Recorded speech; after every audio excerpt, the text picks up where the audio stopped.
Buenas a todos, yo soy Manon. Estoy seguro que habréis oído hablar del umbral aeróbico y el umbral anaeróbico, o es algo que lo habéis escuchado mucho en el entrenamiento.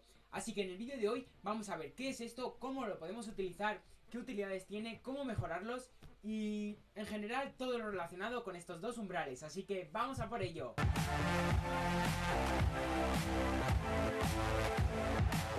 Pues lo primero, antes de nada, es saber qué es un umbral. Y al final un umbral es un punto. Y hoy que vamos a hablar de umbral aeróbico y umbral anaeróbico, es un punto en la intensidad y es un punto en nuestro entrenamiento. Es decir, que cuando tú vas corriendo a una intensidad, va a llegar un punto que si te pasas de esa intensidad vas a pasar el umbral aeróbico. Y si vas más allá y todavía aumentas más la intensidad, vas a pasar el umbral anaeróbico. Así que eso es, lo primero es saber que un umbral es un punto que pasamos dependiendo de la intensidad a la que vayamos. Vale, y para seguir este vídeo quiero explicaros esta gráfica, ¿ok? Vale, pues como podéis ver aquí, por abajo tenemos la intensidad y va de menos intensidad a más intensidad. Por lo que, como hemos visto, a menos intensidad todavía no pasamos ningún umbral. Cuando pasamos de poca intensidad a un poco más de intensidad, de zona 1 a zona 2, vamos a pasar el umbral aeróbico. Y cuando aumentamos todavía más la intensidad, vamos a pasar de zona 2 a zona 3 y vamos a cruzar el umbral anaeróbico. Así que esta es la clave. Al final los umbrales van eso en medida de la intensidad. Y también por aquí tenemos el lactato. ¿Qué es el lactato? El lactato es un producto que produce nuestro cuerpo en las células dependiendo de la intensidad a la que vayamos. A menor intensidad, menos lactato. Y cuando pasamos una intensidad va a haber un pico y se va a disparar el lactato. Normalmente se suele disparar en la zona 2, más o menos entre medias. Aunque este punto depende de cada uno y depende de cómo estemos entrenados. Vale, ahora vamos a entrar un poco en detalle más en cada uno de ellos. Hemos visto que hay dos, el umbral aeróbico y el umbral anaeróbico. Y como hemos visto, el umbral aeróbico es el que está más cerca de la zona 1 y el umbral anaeróbico es el que está más cerca de la zona 3. Por lo que el umbral aeróbico es cuando vamos a menos intensidad y el anaeróbico es cuando vamos a más intensidad. Vale, ¿de qué depende su nombre? ¿Anaeróbico o aeróbico? Depende del oxígeno, ¿vale? Y esta es una clave muy importante que hay que saber. En el umbral aeróbico es que estamos en presencia de oxígeno, es decir, nuestro cuerpo puede utilizar bien el oxígeno y lo utiliza para obtener energía. ¿Qué pasa? Que cuando vamos a más intensidad, como nuestro cuerpo necesita más oxígeno, vamos a entrar en una zona donde hay una ausencia, donde hay una falta de oxígeno.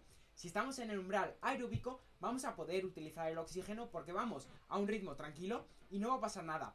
Pero si nos pasamos y seguimos aumentando más y más la intensidad, va a llegar un punto en el que nos falta oxígeno. Y ese sería el punto del umbral anaeróbico, en falta de oxígeno.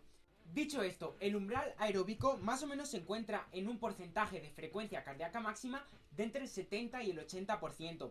Esto varía mucho, podéis buscar gráficas en internet o para calcular vuestros valores por internet.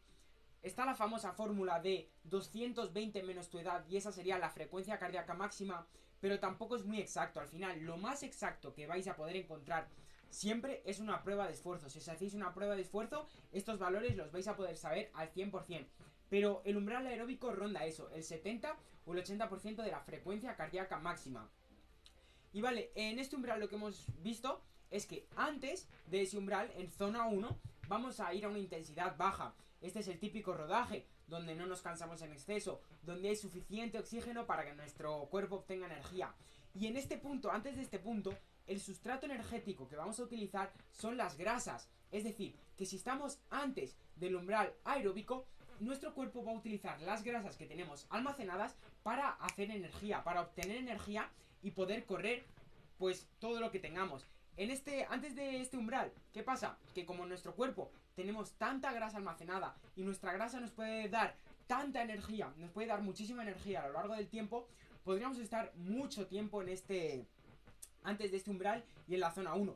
Por eso los rodajes largos se hacen en esta zona 1 y se hacen antes del umbral aeróbico, para no pasarte y para poder entrenarlo bien. Y eso, en este caso, vamos a tener suficiente oxígeno para generar energía y principalmente vamos a tirar de las grasas para obtener energía. Y el lactato prácticamente no vamos a producir lactato, por lo que, lo dicho, podemos estar en esta zona y antes de este umbral por mucho tiempo corriendo. Ahora entramos en esa zona 2. Bueno, antes de continuar, He dicho estos nombres, ¿no? De umbral aeróbico y umbral anaeróbico, pero también los vais a poder ver por ahí de otra forma. Principalmente otro nombre que tienen es umbral ventilatorio 1 o umbral ventilatorio 2, que el 1 sería el aeróbico y el 2 sería el anaeróbico. Pero eso, ya hemos pasado el umbral aeróbico, ya empezamos a meterle más intensidad al entrenamiento, más intensidad al asunto y pasamos en esa zona de transición entre umbral aeróbico y umbral anaeróbico. En esta zona nuestro cuerpo es eso, está como en transición. Al final el oxígeno lo utilizamos bien, nos está empezando a faltar, nuestro cuerpo está empezando a necesitar más oxígeno del que nos entra. Pero en esta zona es muy poco importante. Y de hecho, si queréis, ponerme por los comentarios que os enseñe un tipo de entrenamiento que es yo el que utilizo y el que creo que más evidencia científica tiene y que creo que es de los mejores entrenamientos, que se llama polarizado. Y en este tipo de entrenamiento, la zona 2 apenas se utiliza, apenas entrenamos en ella. Porque eso es una zona donde se obtienen mejoras, pero donde no entrenas ni la resistencia ni la velocidad. ¿Por qué? Porque antes del umbral aeróbico, sobre todo trabajas la resistencia. Y más allá del umbral anaeróbico, sobre todo mejoras la velocidad.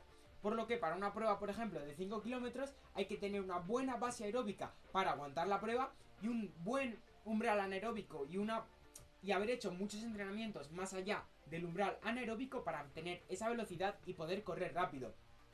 Por lo que en esta zona, ¿qué sucede? Pues que el lactato ya se empieza a acumular. Antes hemos dicho que tirábamos no únicamente, tiramos siempre de muchas fuentes de energía, de muchos nutrientes, pero principalmente tirábamos de grasas. Pues en esta zona 2 empezamos a tirar tanto de grasas como de hidratos de carbono. Estamos ahí tirando de ambas fuentes de energía, tanto de grasas como de hidratos.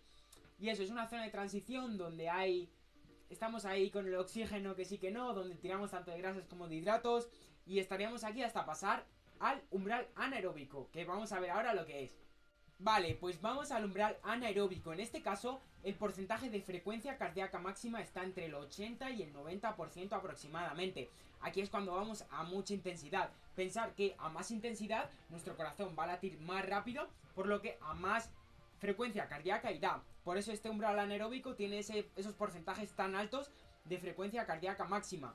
Este es el punto en el que ya estamos haciendo series, estamos haciendo fartlek.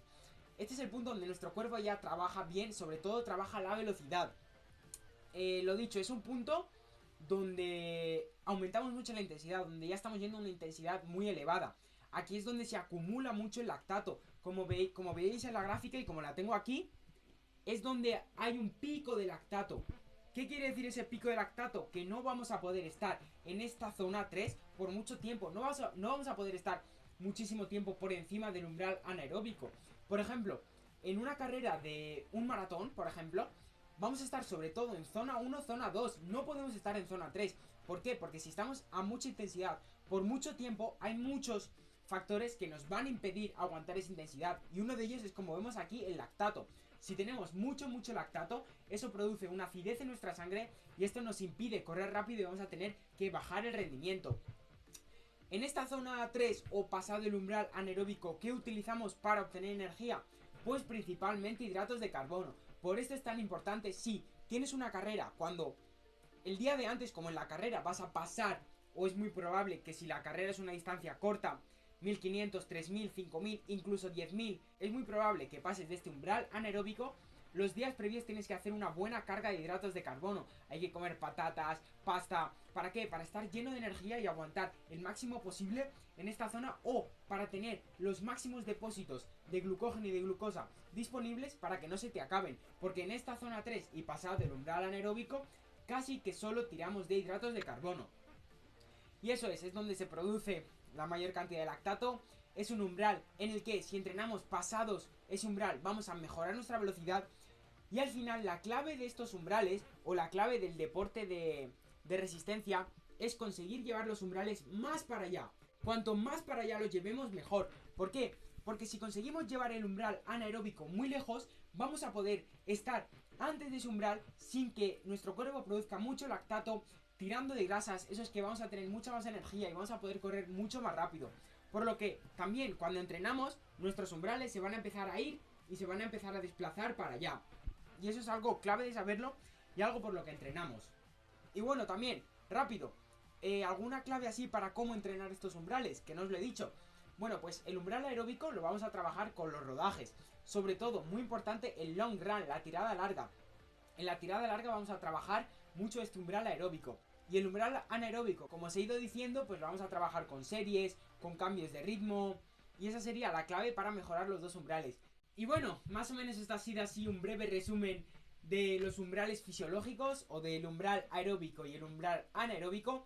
Me gustaría que me pusieseis por los comentarios cualquier duda que tengáis, porque entiendo que estoy tocando conceptos que igual no acabáis de entender, como lo del lactato, como lo de las zonas, como lo de la frecuencia cardíaca. Así que me encantaría que por los comentarios me pusieseis cualquier duda o cualquier pregunta que tengáis para hacer más vídeos relacionados con este tema de la fisiología del running, para entender cómo funciona nuestro cuerpo y para conseguir sacar nuestro máximo rendimiento. Y lo dicho, espero que os haya gustado este vídeo, espero que lo hayáis podido entender un poco mejor.